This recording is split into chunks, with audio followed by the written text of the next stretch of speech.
굿모닝 마켓입니다. 투자자들의 위험자산 선호 심리에 제동이 제대로 걸렸습니다. 주식 대신 안전자산인 국채를 찾아 떠나고 있는데요. 그래서 오늘의 키워드, 투자자들이 말하길 국채가 답이다입니다. 뉴욕 증시 주요 지수 3거래일 연속 하락 마감을 했습니다. 다우 지수가 0.84% 하락했고요. S&P 500 지수 0.77%, 나스닥 지수도 1.17% 내렸습니다. 시가총액 상위 종목도 하락세가 강했습니다. 세계 시총 1위인 애플도 힘을 못 내고 있는데요. 이날도 또다시 1.46% 내렸습니다. 메가캡 중에서나 다우지수 편입 종목 중에서나 지금까지 8월 성적이 제일 안 좋습니다. 이대로라면 3주 연속 하락세를 기록하게 되고 또 월간 기준 7개월 상승세도 막을 내리게 됩니다. 그런데 이때 시티는 아이폰 15 출시 전에 매수를 하라고 추천을 했습니다. 목표 주가로는 $240를 제시했는데요. 목요일장 종가 기준 약 38%의 상승 여력이 있다는 뜻입니다. 마이크로소프트 1.1% 하락을 했고요. 알파벳 오랜만에 올랐습니다. 1% 넘게 올랐고 아마존이 0.81%, 엔비디아 0.33% 약세로 마쳤습니다.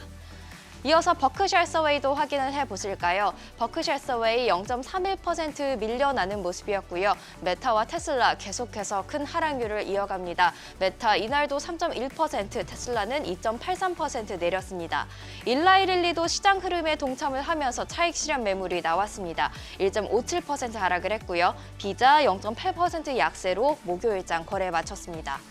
물론 오른 종목들도 있습니다. 시스코 시스템즈가 호실적을 기록하면서 3% 넘게 오름세를 보였고요. 그리고 헬스케어 쪽에서는 화이자도 3% 가까이 2.9% 강세를 보였습니다.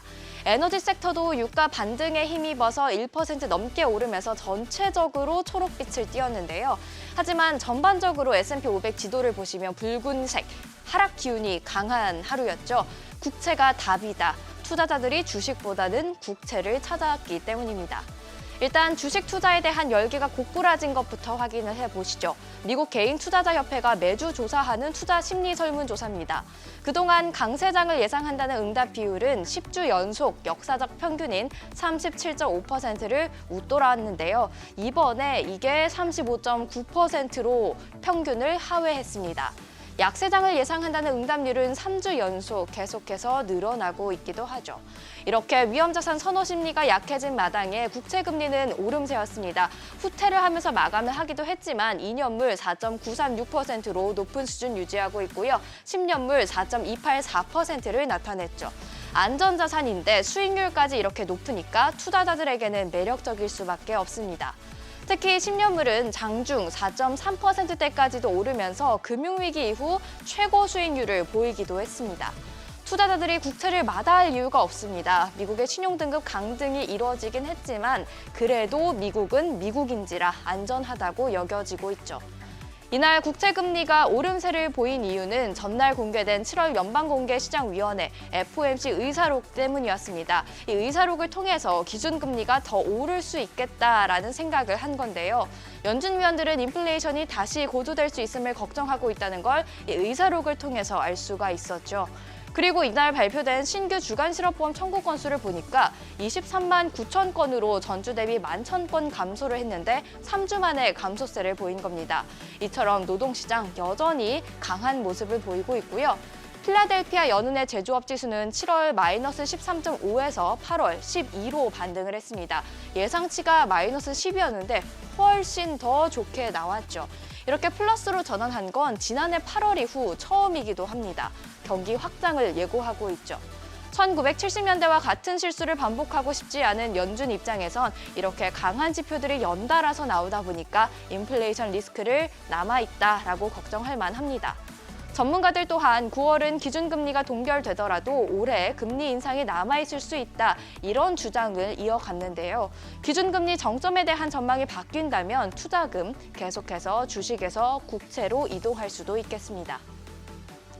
한편 대표적인 강세론자 중 한 명인 톰리 펀드스트랩 리서치 책임자는 인플레이션 압력이 약해지면서 연준이 긴축의 고삐를 늦추고 점차 금리 인하까지도 생각하게 될 수 있다, 이런 주장을 펼쳤습니다. 그 경우 증시에 훈풍이 불 수 있다면서 시장에 대해 낙관적인 전망을 한 건데요. 현재 기관 자금을 포함해서 5조 5천억 달러의 현금이 대기 중인 것으로 추정이 되는데 이 긴축 압력이 완화되면 이 돈 상당 부분이 주식 시장으로 흘러 들어올 것이란 설명입니다. 특히 기관은 유동성이 높은 주식을 선호하기 때문에 거래량이 많은 기술주가 유리하다고 덧붙였는데요. 나스닥 100 지수를 기초지수로 하는 ETF QQQ가 이 S&P 500 상승률을 앞지를 것으로 예상하는 이유 바로 거기에 있습니다.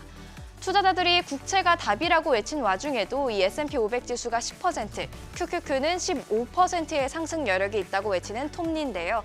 누구의 말이 맞을까요? 이 잭슨홀 미팅에서 제롬 파월 미 연준 의장이 어떤 발언을 하는지가 단서가 될 것으로 보입니다. 이날 국제유가는 반발 매수세가 유입되면서 WTI가 배럴당 80달러 선을 회복했습니다. 브렌트유도 0.8%가량 오르면서 배럴당 84달러 선으로 올라와 있고요.